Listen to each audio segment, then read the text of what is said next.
Thank you, Mr Speaker. I also would like to take a few minutes and echo the words of the opposition spokesperson on education and offer my congratulations and those of the National Party to the top scholars that were honoured today. I had the privilege over a number of years of attending that function. I would believe there was, Mr Mallard. I'd be surprised if there wasn't. And on occasions, I had the privilege of leading the school that had the most top scholars in New Zealand. And I want to pay my respects to those students, but I also want to pay my respects to their teachers. Thank you. I also want to pay my respects to their teachers. But I used to say to the youngsters who were competing for scholarship, and it is a competition, there's no sense beating around the bush, that the edge that they would have, 9 times out of 10, would be in the quality of their teachers. And great teaching is what gives a youngster that little bit of edge that enables them to compete against other youngsters of equal ability who need who benefit from that quality of teaching. Just a couple of comments on the bill, Mr Speaker. I recall the Select Committee hearings well. We operated under quite a bit of time pressure and we got through and got the bill reported back. I appreciated the assistance and cooperation of all members of the committee and of the officials.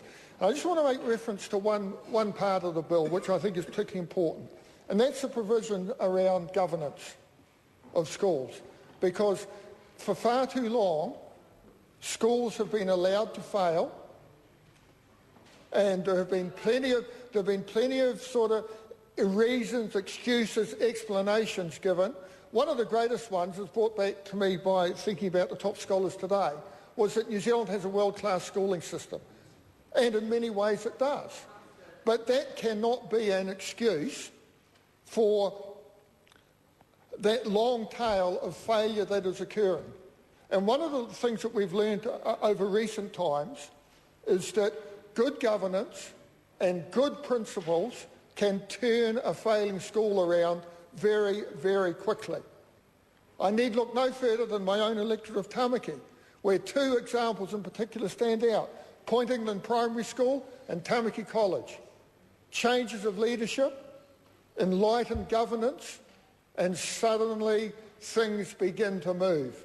I've also had the frustration of trying to get action where a school has been failing, and it has taken too long, and the only people who suffer from that are the students.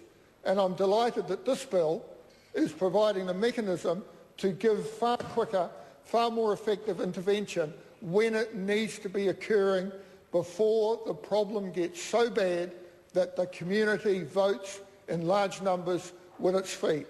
Of course, we must also remember, Mr Speaker, and this will be my final point, that the easiest way to fix a failing school is to replace the principal. Great principals will run great schools regardless of the calibre of the board.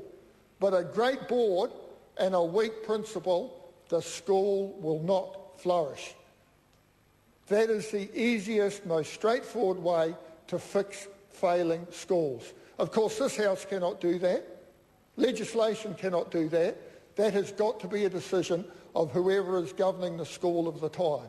And now, as a result of this legislation, we will have much greater flexibility. The government will have much greater flexibility in dealing with those failures and dealing with them in a timely and effective manner. And I certainly welcome that part of the bill.